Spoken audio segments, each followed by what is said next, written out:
This podcast is brought to you by Craft Beer and Brewing Magazine for those that love to make and drink great beer. Learn more online or subscribe at beerandbrewing.com or find us on social media at Craft Beer Brew.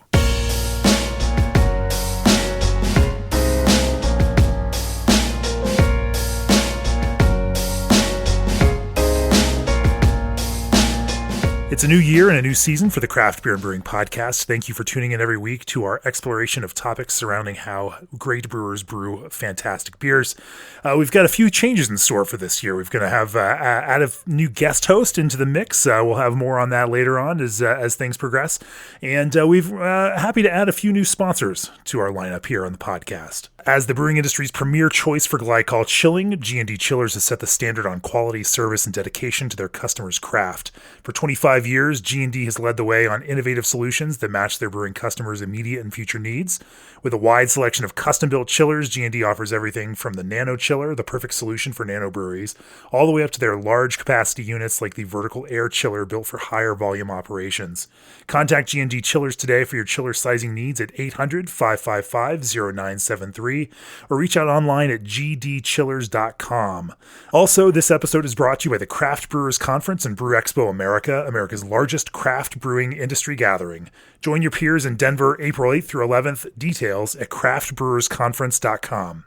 Without further delay, let's jump right into this week's conversation with Dave Coyne of Fort George Brewery in Astoria, Oregon. Welcome to the Craft Beer and Brewing Podcast. I'm your host, co-founder of Craft Beer and Brewing editorial director Jamie Bogner. My guest on the podcast this week is Dave Coyne, the barrel something or other and special projects guy for Fort George. I just blanked on your title there. My business card says Barrel Baron. Barrel Baron. Barrel manager, pub brewer, R&D brewer. R&D brewer. So fun stuff. I do get to do a lot of fun stuff. They spoil me. Fantastic. Well, we're going to talk about brewing from the Fort George perspective today on the podcast. And I'm going to pick your brain because a few minutes ago I was drinking a three-way IPA over here at Finn's Manor in Denver because that's where we are. And I was struck by this fact that I've had the last few years of three-way IPA. It continues to be an amazing beer, even though it's very different every year. Maintaining that kind of quality in a series, but at the same time keeping some sort of thread through it, to where it makes sense for people, is kind of an interesting thing. You guys produce this brand three-way and ship it out there into the market with a different crew of collaborators every year. Sometimes it's a big, danky, kind of West Coast, Pacific Northwest IPA. Sometimes it's, last two editions have kind of gone hazy. Last two have been hazy, Tell me a little bit about how that process of formulation comes about and how you develop these recipes for this beer. Because, this is not just a small collaboration. I mean, this is a major beer for you guys that goes out into widespread distribution, too.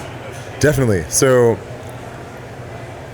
it's always some partners that we have either a close relationship with, or we really admire their beers, or we've just like how they make IPAs and want to work with them. So there's always some sort of connection we have to them usually. So we invite them out to Astoria. They hang out for a couple nights. We wine them and dine them and show them a good time and take them around the town. And over a couple days, talk about the recipe that we want to make. And then that goes to our original pub brewery, which is a 10 hectoliter, 8.5 barrel system. Last year we did about 7 test batches. The year before that we did 8 or 9. So every time we do a test batch, we send a couple kegs out to the collaborating breweries. They give us tasting notes back and feedback on what they would like to see different. Reuben's or Adam at Reuben's 7+ test batches. That's insane. It's I don't know of another collaboration in the world of beer that goes through that many test batches before it goes down. Well, so this last year we did 25 120 barrel batches. So it's a really big seasonal beer for us. It's a lot of fun, and we have a great time. It makes a lasting relationship with these breweries that we become really good friends. We talk regularly and share information. And I mentioned before, we sold our canning line to Great Notion. So the one and done collaborations are great, and we do a lot of those. And those also make some really fine beers and make great friends too doing that. But we put a lot of energy into this one. We want to make sure that it comes out right and that every brewery is happy with it, and it kind of has a little bit of a flavor of every brewery, and that you can taste Modern Times, you can taste Holy Mountain, you can taste Fort George in one beer. So do you start from a blank slate each time, and or do you have a? Yeah. No, it's always a blank slate. We usually choose one hop to be kind of the dominant profile. One year it was Mosaic, another year it was Equinox, another year was Galaxy. So this year we used, I guess it wasn't one that was more dominant, but we used a lot of Ariana hops, which that was the first time we ever used them. Really interesting, unique German hop used in a hazy IPA. What drew you to that one? I think I actually learned about it from Sean at Cerebral, and it wasn't even really on my radar, but it's just a really interesting hop to use in an IPA, I think.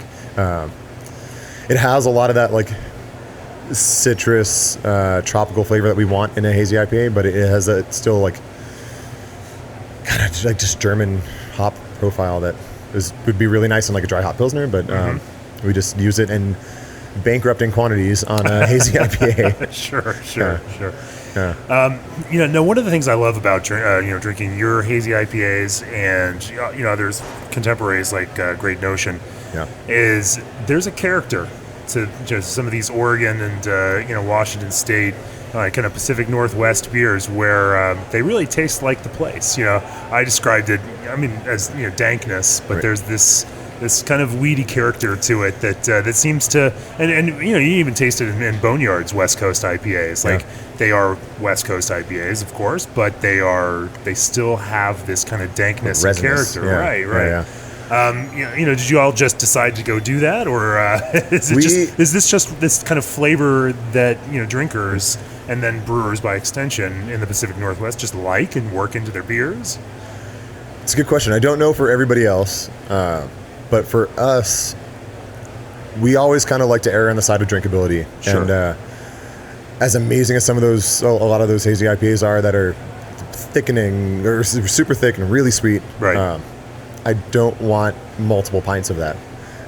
So we typically have a little bit more bitterness than the East Coast might be doing right now,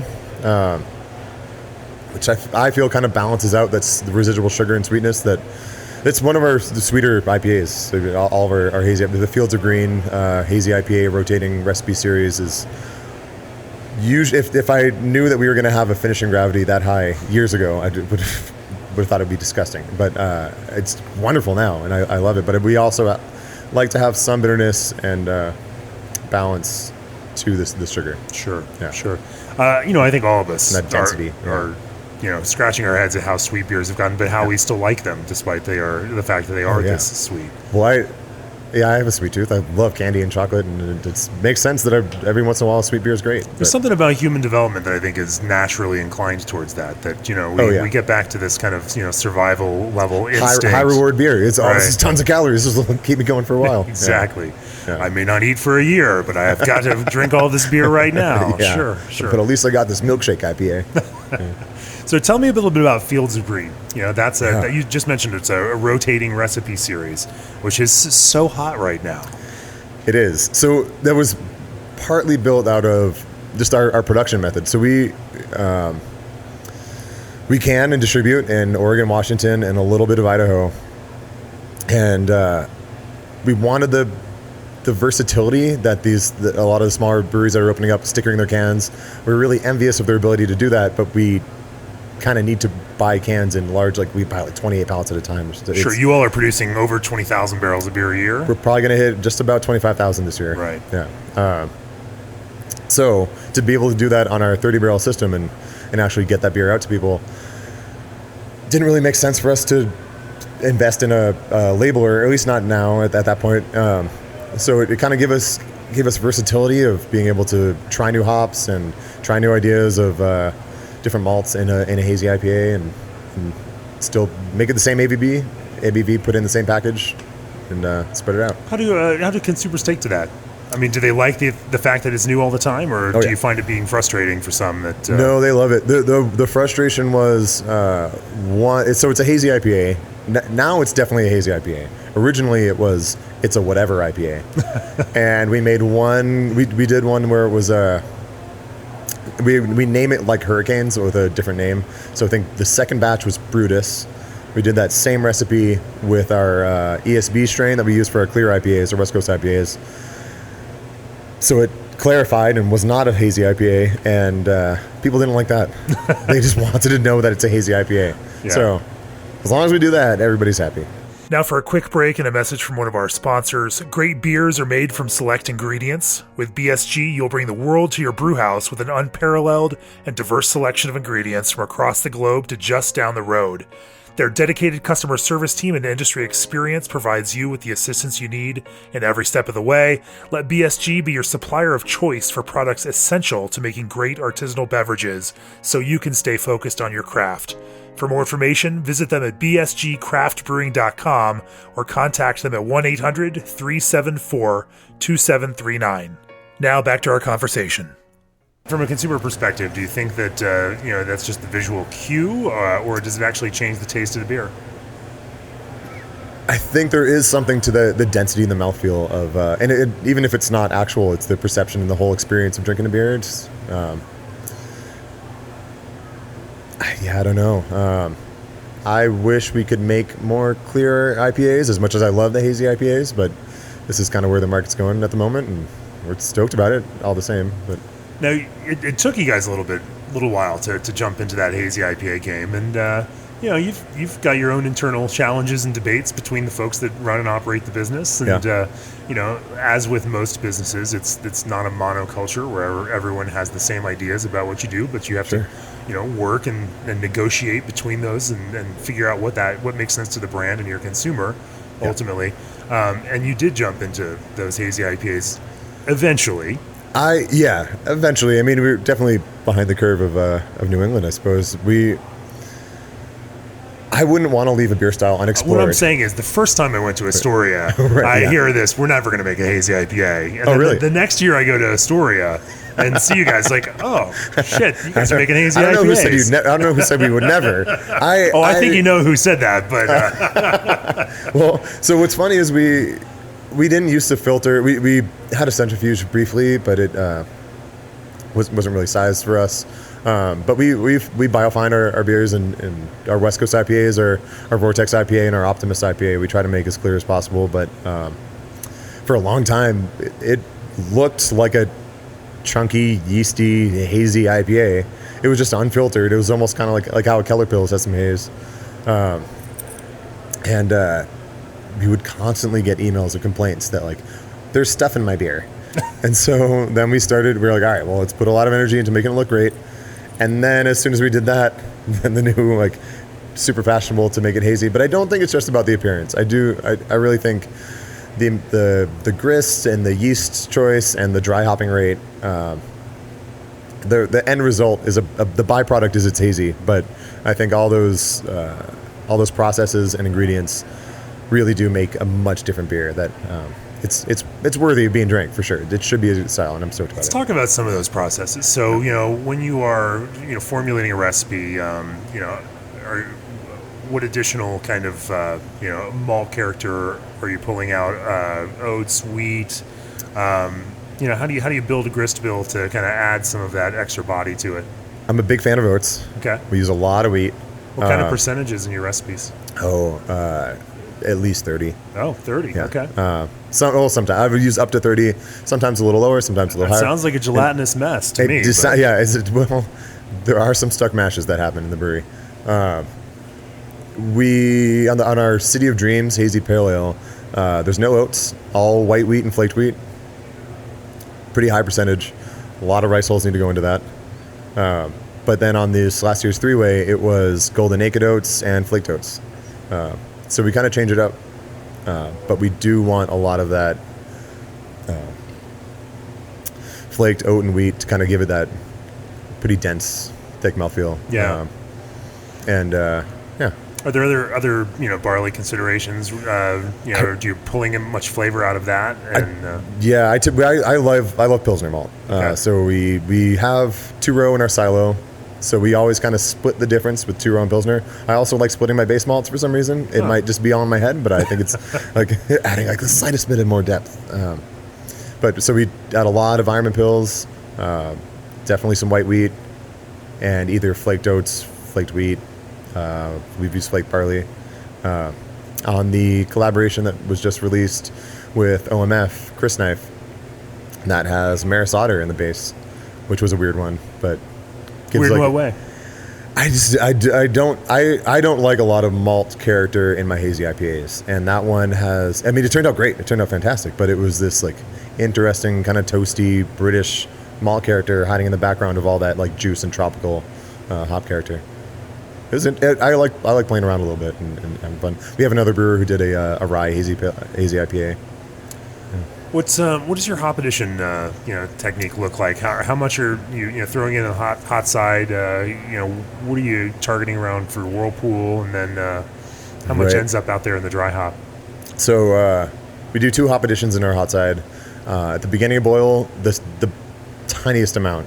You could almost just like put 1 pellet in there. Really, it's almost insignificant what we're putting in. It's I think on our 30 barrel system, it's like 0.2 pounds. Oh, wow. Yeah, tiny, almost nothing. And then we go straight to our whirlpool. I know a lot of brewers will cool down in the whirlpool, so they get less isomerization on the whirlpool. We just kind of temper back our amount. We go anywhere between 6 to 12 pounds in the whirlpool, which is maybe even a little high for what some of these brewers are doing, other breweries that are doing hazy IPAs. And then we dry hop, typically around 4 pounds per barrel. So you're doing in the whirlpool 6 to 12 pounds per barrel? So sorry, 6 to 12 pounds total. Total for a 30 barrel batch. Total for 30 barrel batch, yeah. Okay. And then dry hop with 3.5 to 400 some change pounds per barrel typically. Are you doing during active fermentation, or are you we've done that a little bit. Yeast out? It's we did that on the Chris Knife, the collaboration with OMF. That was kind of scary, getting on the top of a 120 barrel batch during fermentation to dry hop. Yeah. So we typically, and also we production brewery, so we have to get the yeast and make another beer in 2 days later. So we typically let it finish fermenting, drop the temperature down to about 68 to have some of that yeast flocculate out as much as we can. Harvest the yeast and then dry hop with 4 pounds per barrel, and then rouse for like 4 to 6 days. Okay. Yeah. So that's you find rousing improves contact time with the hops? Yeah. So I know there's a lot of research on all the. When you say rousing, you're just bubbling CO2 through. Shoving a bunch of CO2 in there. Right. Yeah. There's a lot of research saying that all the hop oils have been pulled out within like 12 hours, but when we kind of do sensory and do different test batches, I'm fully sold on rousing for several days. It really helps the aroma. What is it? Just intensity, or does it change or improve the actual character? Intensity. Okay. Yeah. Cool. Maybe we should switch gears now. We've talked about your hoppy beers. Yeah. Since Barrel Baron is in your title. Barrel Baron. Let's talk a little bit about the Fort George Barrel Age program. Now, Fort George is a brewery for a number of years. You've run a Festival of Dark Arts, a stout-only beer festival. Yeah. You all have been all in on big beers for a very, very long time, and have a reputation for brewing that kind of stuff. Yeah. Your barrel program has a lot of years of experience in it, and now you're entrusted to it. How has let's talk a little bit about how you formulate recipes for stouts and then barley wines, that you intend to then rest in a barrel, and then we can talk about your barrel aging process after that. Yeah. Formulating a recipe for the barrels. Typically it's going to be a little. I wouldn't want to drink them fresh. Sure. These beers, yeah, they're going to be. What do they taste like fresh? A little hot, a little bitter. Yeah. They're just a little unbalanced and kind of not quite, especially when we've added spices in some of these beers. Put some spices in the whirlpool. They're a little too intense, and then after they barrel age and sit for about a year, mellow out, and all those flavors kind of meld together really nicely. So how do you target, as you're mentally designing this recipe? Right. How do you? Being able to consider what's going to happen over that course of the year in a barrel or year plus.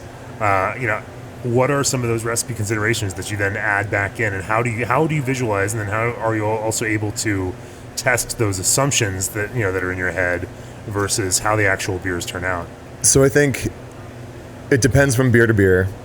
I also think part of the beauty of barrel aging is that you don't always know. Yeah. And I also like to treat a lot of our stouts kind of like a similar way to lambic producers, where the same wort, and then it just gets fermented in different barrels, and then it's either just going to get turned into a creek or a framboise, and so we take this like almost like a base beer of stout, and then we kind of fiddle with it in the barrel. So we'll add a lot of spices or cocoa nibs or fruit and whatever we want into the barrel, and then sometimes. So it you're doesn't turn out what we basically want. just brewing blending stock, then, not necessarily. Sometimes, not Okay. always, but in some cases, yeah. I'm I like, swear I don't know to you, I've what seen this is going to names of be. individual beers on some of your barrel logs. Oh yeah, yeah. They're You do definitely- have some intention. They do have some intention, but yeah. sometimes it's like, let's put an oatmeal stout in there, Okay. and then we don't know whether we were going to just release it as that, or we're going to kind of blend it with another one, or we're going to add peppers to some kind of up in the air sometimes. Yeah. And like with Matrushka, is our Russian Imperial Stout that we age in one variety of bourbon barrels or another, and sits in there for a year. And then we always do variants. The variants, the ingredients stack up in itself, just like a Russian nesting doll, little Matrushka doll. So we don't know what the variants are going to be. And we don't really tailor the beer towards like, all right, well, we're going to add coconut this year, so let's change this part about the malt. It's always that beer, and then we always kind of fiddle with it afterwards. Do you, for any of those variants, select out barrels that have specific characters as they've developed that complement those ingredients? So there are some barrels that last year we did vanilla beans and vanilla and marionberries with the two variants, and I definitely picked the barrels that had a lot more pronounced vanilla character to go into the vanilla and the vanilla marionberry. The year before that, we did a cocoa and raspberry, so kind of picking barrels that had like a little bit more of like a dark fruit character for the raspberry. Yeah. Yeah. When you mentioned these beers go in, as they go into a barrel, they are hotter and they are more bitter than they will come out. When you're considering bitterness, I mean, you're not just doing it with hops; you're also doing it with a lot of roasted malt. A lot of roasted malt. Yep. I don't know what you do with smoked malt about that, or if that's any component. But what are your kind of what are your rough ideas for grist bills for some of these stouts, and how do you design it specifically so that with some bigger percentages of these dark and roastier malts, in order to get that, but without also, I mean, you still want to balance that with those chocolate notes too, because those are pleasant things for consumers to drink. Yeah, I think finishing gravity has a lot to do with that. Okay. I like to add some like sweeter, more caramelized malts in there to kind of balance that bitterness of the black malt. So I just like the base malt, I often add different levibonds of crystal malts. Okay. Are there some that you like more than others? I really like 120. Okay. That's a really nice one. But I'm constantly finding out about more malts that are comparable, but with a little more unique tasting. But I really like Brice roasted barley. It's a much lower levibond. So it's like a 300 levibond compared to a typical English roasted barley, which is 500. So it gives like a really nice chocolate character, really beautiful, like deep red hue, but it doesn't give a lot of that bitterness. So you can kind of load up with some black barley or other more bitter black malts, and then have some other malts that have a little more depth of character, and helps balance that.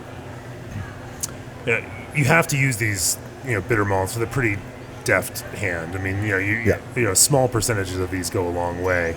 But what do those percentages typically look like for you? I mean, I know on our small 10 hectoliter system, I know typically about 70 to 100 pounds of black malt is going to get me a really nice, deep, rich, intense stout. So, I mean, it's about 10, like a little less than 10%, which is a lot. Yeah. It can be. Yeah. It can be a lot. But when we're giving it 12 to 18 months aging, it kind of works out really well. Do you have any, IBU or, actual bitterness goals in mind for that? We don't. Jack Harris, one of our founding brewers and owners, has done a lot of talks about how much he dislikes IBUs in the industry. I do use them from time to time, but a lot of it's just going off of feel and knowing what works for us. When I use 4 pounds of Cascade in a beer, but I'll usually plug it into Beersmith or some other brewing program and kind of get like a rough estimate of what kind of bitterness I'm having in there. But how about sweetness? You know, what kind of gravities are you brewing to for these beers that go into barrels? Right. It depends. We've put beer in barrels that finishes like 10-16, which is pretty dry. That's for a barrel aged stout. That's right. I mean, that's where our hazy IPAs end up. But we've done all the way up to 1030. I've talked to a lot of other breweries that are like, oh yeah, it finished at 1060. Like, that's too sweet for me. Yeah. It's great that they want to do that. It's a little too sweet for me. Yeah. We, like I mentioned before, we always kind of try to err on the side of drinkability. So like 1026 is like kind of my sweet spot for a barrel aged stout. No pun intended. Oh boy. Yeah, but we were talking about our Matryoshka earlier, and I think it would probably do better in competitions, or maybe would, I don't know, get traded a little better if it was sweeter. But I want people to be able to drink a full 12 ounces and not be overwhelmed by sugar. It's not necessarily a beer that you must share because you can't finish a full glass. It's we want it to be on the drier end, but we're slowly boosting up our sweetness. We had this conversation last night. Well, we both had a little bit to drink. Yes, yeah, we did. But there is something to that, and I think that that's something that as brewers talk about. You're not just making beer for yourself. I mean, that is part of it. You're designing beer that needs to reflect your brand and that should speak to what you are as a brewery, sure. And that's very important. It is also equally important to brew beer that resonates with consumers that are buying the beer, because this is a business, and you're making beer for people. Sure, yeah. I'm not making it. I can't drink 70 bourbon barrels of Matryoshka. Right. And so there is that. So that's a valid question, and that's where you pursue this, and and there are certainly breweries like the Brewery who in Placentia who are happy pushing 20% beers with a whole lot of residual sweetness. They do a killer job at it. They do a great job at it, and they do it in a way with a clear intention that these are beers to be shared. Sure. And they package them in 750 milliliter bottles now. In order to make sure that you're sharing them, because my God, if you drink one of those by yourself, right, you'd be wrecked. And so there is that idea of consumption mode and the way that these beers are going to be drunk that can actually figures into the whole design of the beer itself from the start. And the industry does seem like it's shifting towards sweeter beers in general. I think brewers, we were talking about this earlier too, brewers just want to drink a Pilsner. So I want to find that, again, no pun intended, that sweet spot in residual sugar of what's drinkable, so we can have a whole pint or a whole 12 ounces at least of 12 and a half, 13% beer, but also satisfy the drift in the customer's palate towards sweeter beers. So I don't want to go overly sweet. I also don't want to go unpalatably dry. Trying to find a really nice balanced beer. Some of these, you're every year as you brew these things, have to consider where things are now. Because this does drift over time. This is not a consistent point to shoot for. Totally. We certainly, with all stouts, 10 years ago, 20 years ago, stouts were much more bitter and much more dry, and now, this trend, but it continues to change, and it continues to seem to get sweeter right now. Well, and I think that I think all beers should constantly be updated and modified and improved that we're producing. So our Vortex IPA, one of our kind of, I don't think that Jack likes to use this term, but our flagship IPA that kind of helped build our brand, we've slowly been improving that over the years, and cut out a malt, added a malt, changed the finish and gravity, changed the dry hop. Sometimes it's out of necessity of availability of hops. Sometimes it's out of this doesn't quite feel like the IPA that we want to drink, and that is keeping up to date with what a modern IPA is. So we slowly modify it, but without changing the character or the heart of what that beer really is. So it's hard to kind of balance those two things of do you just kill the brand if it's not doing well, or do you just change the recipe entirely? And we try to just make small improvements to make what we hope is a better beer and what people want to drink. There are certainly brewers out there, and I have great respect for them, who believe that their beer is the recipe that they originally created for that beer, and that is that, and it'll never change, and it is immutable. And there are other brewers who I also have great respect for, who come to that standpoint of the beer is the way that the consumer perceives what that brand is. Right. And we want that consumer. We will change that recipe, and evolve that recipe, so that that consumer will continue to perceive the beer in the way that they initially perceived it. Yeah. Even Henry from Monkish was, talking about that on the podcast, that, that continuous, new consumer, reaction to the beer is what really matters, more so than any particular recipe. I agree. Yeah. I think, there's something definitely to be said for this is the recipe, this is what that is, and that's all it can be. And that's fine if that's the way you want to approach your brands. But I think we want to kind of, like you said, it's a business, and we want to keep up with what the consumer wants to drink. So if the consumer wants a sweeter beer, we want to give them those options. Doesn't mean that everything's going to get sweeter, but we're not entirely selfish with our beer, but we also don't want to make beer that we're not proud of or don't want to drink. So speaking of other sweet barrel-aged beers, let's talk about barley wine for a little while. That's, I think, a subject that I've never discussed on the podcast. Oh, let's do it. Far. I love barley wine, yeah. And you're known to say that it may be life from time to time. I don't say that. No, you don't say that. But I've heard that once or twice. You've heard somebody has said that once or twice. Yeah. But you all brew quite a few barley wines. We love barley wines. And you also throw those into barrels. Yeah. Let's talk about how what are your design considerations around these barrel-aged barley wines, and why do how are those recipes being developed, and what are your goals when you're developing them in order to create this, and what's your idea of this end product from them? We've done a few in barrel-aged barley wines, and they were kind of different styles. We had our 10th anniversary barley wine that our head brewer Mike did. It was delicious. It was a little bit. It leaned more towards the American style. It was very hoppy. It used some modern hops, and that one really bitter, really hoppy out in the beginning, and then 12 months in Pinot Noir barrels, delicious. I did one. Did you call it American barley wine? I don't think we did. I think we just said barley wine. Yeah. And that one, I think he added some specialty malt, but it went through a really long boil in typical barley wine fashion to get a lot of that caramelization. What's really long? I believe that one was 3 hours, which all things considered compared to some other boils isn't that long. But for our production schedule, that was really long.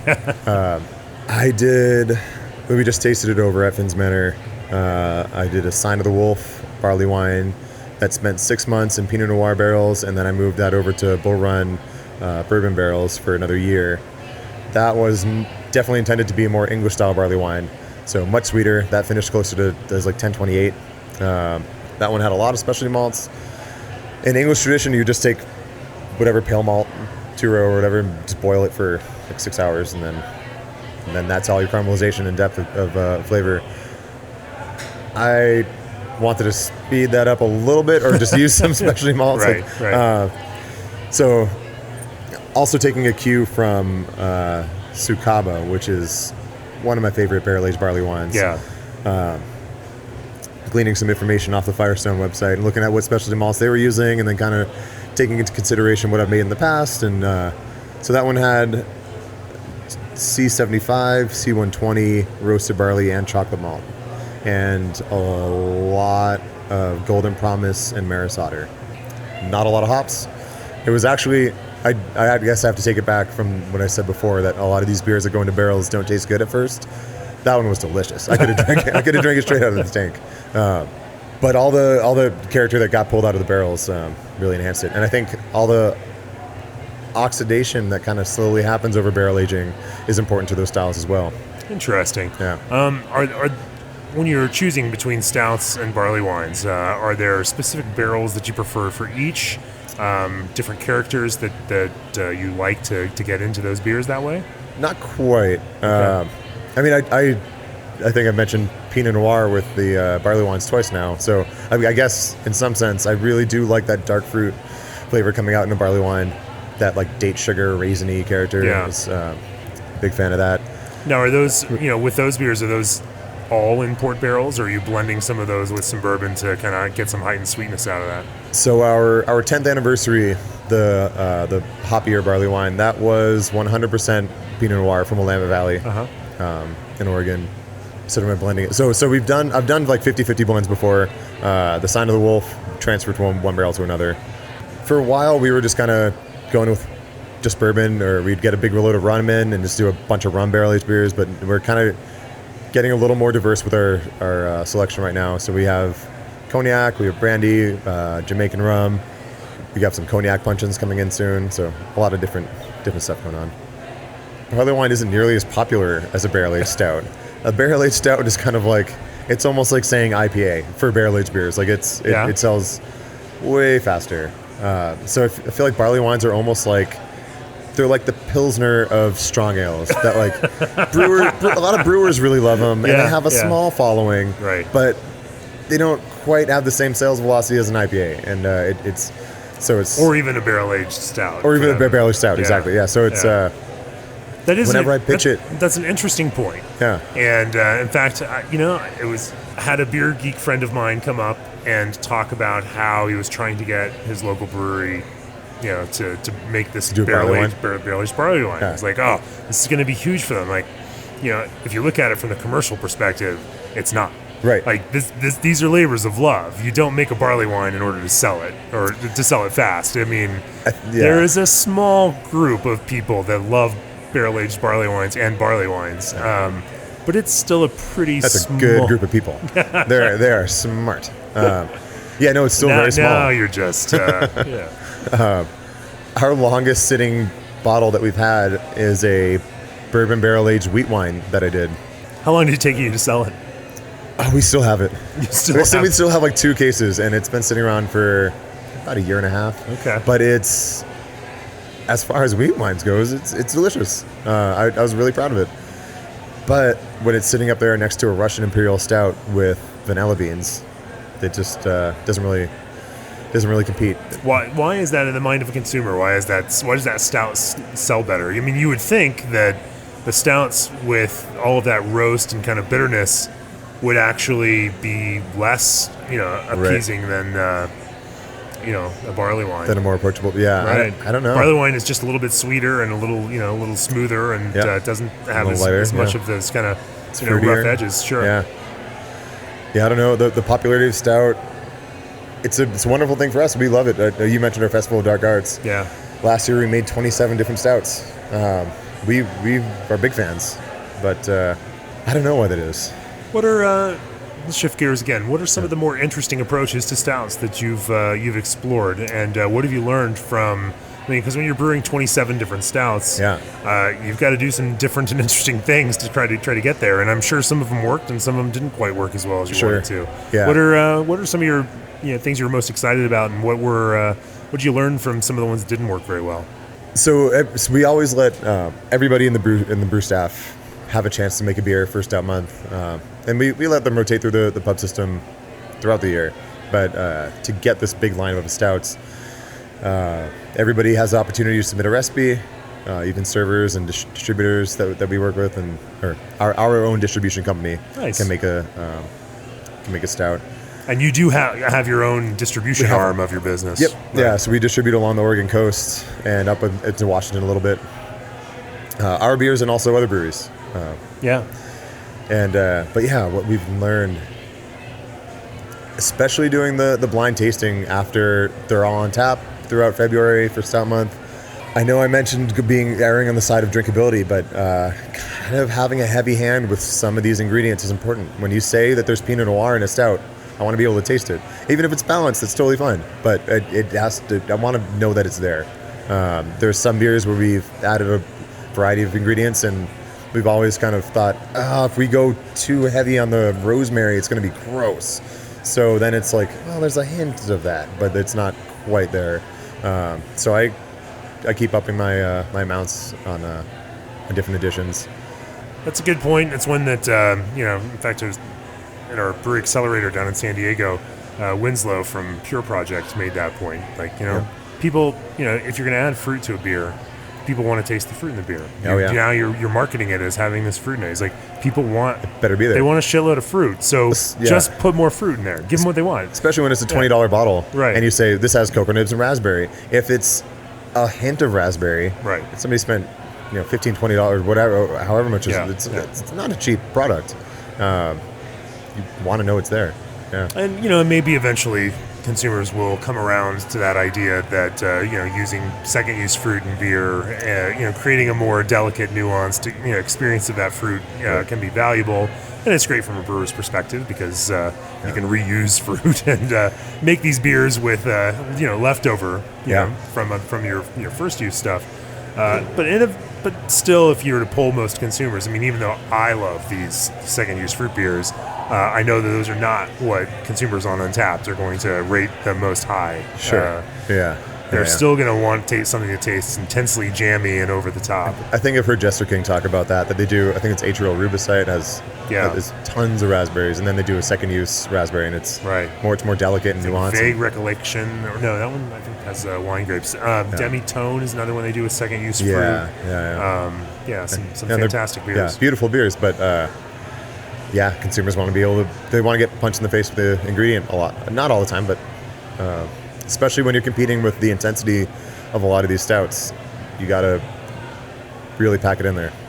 So, speaking of that, you're using expensive materials and things like vanilla matryoshka. We all know the price of vanilla is absolutely insane these days. Ridiculous. What's some of the techniques that you use to maximize the effect from those ingredients, those adjunct ingredients that you're adding into your beers? So I tried putting them in a Vitamix. That didn't work so well. No? So painstakingly cutting them open, slicing out all the beans inside, or all the good stuff, the seeds, the good stuff inside, and then just letting that sit in the barrel for about a month and a half. We let it sit in there for a little while, for sure. We've done other vanilla beers where it's a really small amount and it's in the fermenter for a week or so, but we let it sit in the barrel for quite a long time. I think we've done like 3 months additions into barrels. The ABV of the beer kind of will help pull out a lot of that ingredients and the flavor. Yeah. So I think the Matryoshka this year was 12 3/4% ABV, so it'll get it all. Yeah. The alcohol itself does its own extraction. Yeah. Huh? Okay. Are there any other ingredients that you've learned or found interesting, results from using them in unpredictable ways? I found getting cocoa nibs out of a barrel is a real pain in the ass. Yeah. The coconut adds a surprising amount of sweetness. So that's another one that I have a beer that's in barrels that it's a little dry for me. I was thinking about adding coconut to that one to kind of help sweeten that one back up. We've used... Which is funny that you say that, because you're not going to sweeten it back up just by using coconut necessarily. Maybe a little adds a little bit of sugar. Perceived sweetness, I guess. It's the perceived sweetness, right? Exactly. And so, but it's funny that you can think about it that way. Right. That you're not actually adding sweetness. I'm not adding sugar. I'm not adding a fermentable, but it will. Yeah. But that addition of that coconut flavor itself will heighten the drinker's ability to pull what sweetness is there out of the beer. Well, and it also changes the mouthfeel. Like the vanilla beans, when you add, I think we were adding half a pound or 3/4 pound per bourbon barrel. That changes the mouthfeel considerably. Yeah. It makes it really nice and silky, and it's really interesting. That it doesn't really add sweetness, but it changes how you experience the beer. It's really cool. Are there any other ingredients that that you found interesting ways to add or use that have those kinds of effects? We like to use a lot of local fruit.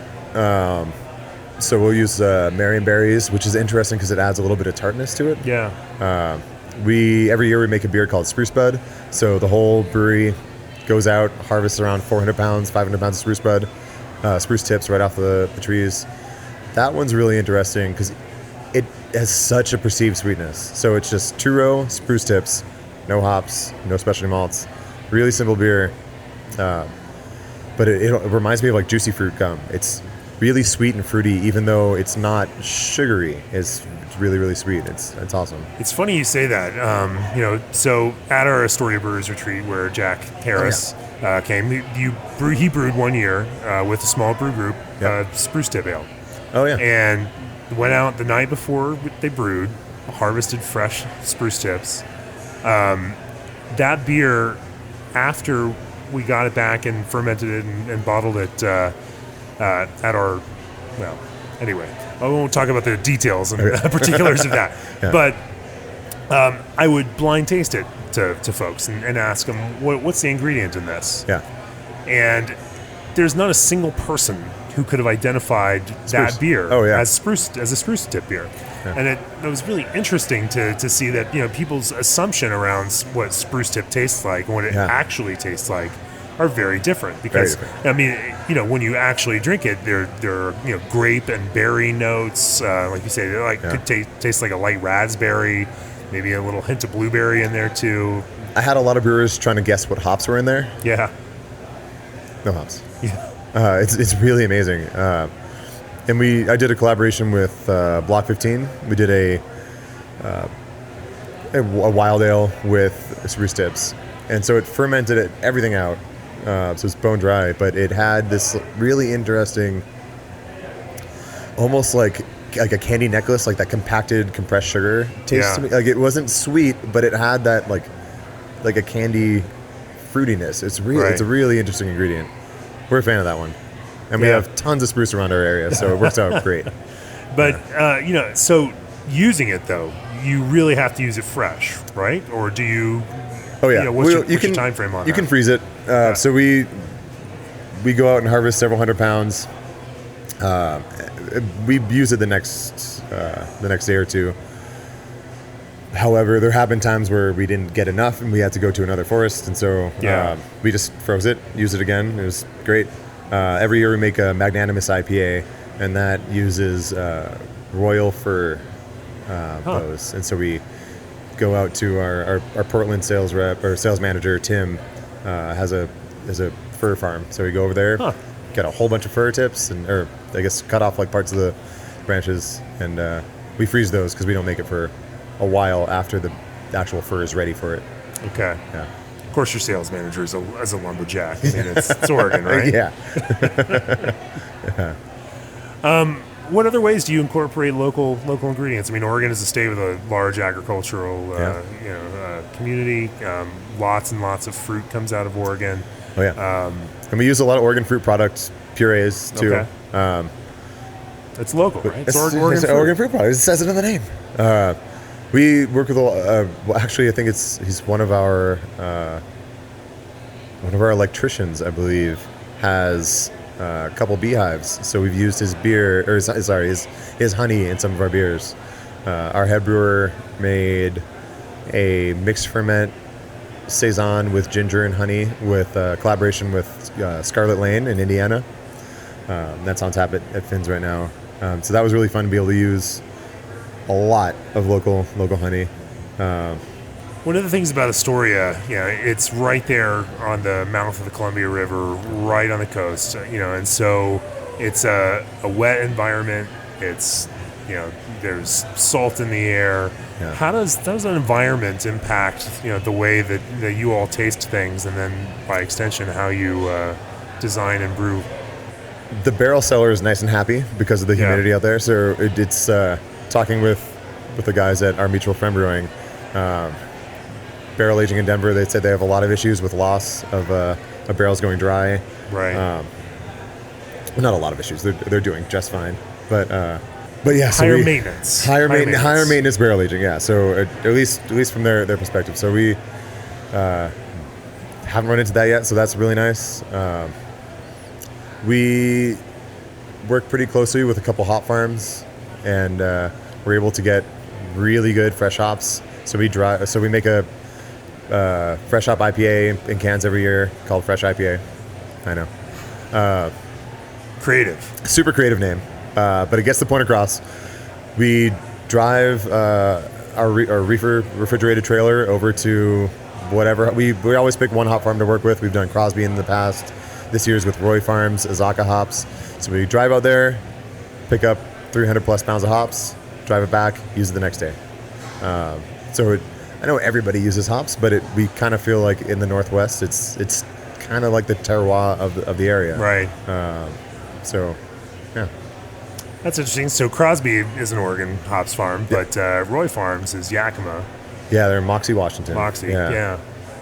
But that's not too far away from you guys. It's a trek. It's like, I think it's a 5-hour drive. Oh, okay. Yeah, I mean, we go over to Yakima for hop selection. Yeah. But we like to work with different farms. Cool. Yeah. So, what's next? What do you have in barrels right now that people haven't seen yet? And how are you going to next rock the world, Dave? What's going to be your next hot review by don'tdrinkbeer.com? Oh, gosh. Yeah. I'm really excited for my barrel fermented lager finished with a mixed culture that's heavy on Brett. Okay. That's definitely not going to be the most popular one coming out. Why not? Because it's not a stout. Okay. Yeah. Okay. I had last night had some Allagash Pilsner with Brett. That was wonderful. Yeah. Spectacular. Yeah. I mean, well, maybe it is. Maybe I'm totally wrong. It felt more like a passion project than. Okay. I'm really excited about. We did a collaboration with Kex Brewing in Iceland. We made a hazelnut Icelandic sea salt stout sitting in cognac barrels. So I'm it's basically like an Nutella kind of stout. Yeah. Excited for that one. Going full pastry. More or less. Okay. Yeah. A lot of stuff. More barley wine. Definitely more barley wine. And always Matryoshka. Always Matryoshka. Every winter. All right. Always Matryoshka. Dave Coyne. Yeah. Thanks for sitting down with me on the Craft Beer and Brewing Podcast. Yeah, thanks for chatting. Appreciate your thoughts. Yeah. If people want to learn more about Fort George Brewery, where do they go? FortGeorgeBrewery.com, great place to go. We also have an Instagram account. I believe it's just Fort George Brewery. Best place to go is just come out to Astoria. I agree. Come drink a beer. Eat some pizza. Have a beer. Yeah. Look at the river. Watch. Exactly. It's a beautiful spot. Been there a few times and always enjoyed our travels there. Thanks, man. Well, thanks, Dave. If you've enjoyed this podcast, we hope you hit the subscribe button on whatever podcast platform you are listening on. Hope you subscribe to the magazine. Beerandbrewing.com is the website. Click on that button, say subscribe. Learn great things from brewers like Dave that share their secrets within the pages of the magazine. Tune in next week for another episode. Cheers. Cheers, you guys. Many thanks to this episode's sponsors. G&D Chiller is the brewing industry's premier choice for glycol chilling. Join your peers April 8th through 11th in Denver for the Craft Brewers Conference and Brew Expo America. And bring the world to your brew house with select ingredients from BSG.